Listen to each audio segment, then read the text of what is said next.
Pemerintah pusat telah menginstruksikan pemanfaatan anggaran pendapatan dan belanja desa di tahun ini, salah satunya untuk pemberian bantuan langsung tunai. Alokasinya bahkan dibatasi paling sedikit 40% dari APBDes. Di Kabupaten Tabanan, kebijakan tersebut telah siap dilaksanakan.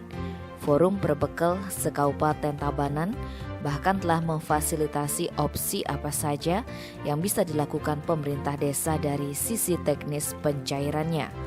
Opsinya adalah dengan mentransfer bantuan ke rekening warga penerima.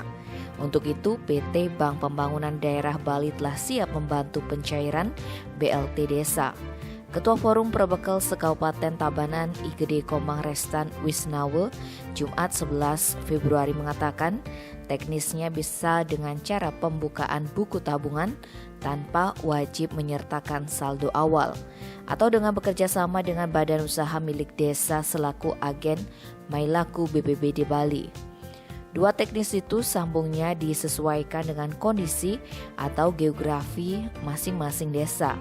Untuk desa yang ada di wilayah perkotaan atau dekat dengan kantor BPD, bisa berkoordinasi untuk pembuatan rekening warga calon penerima bantuan.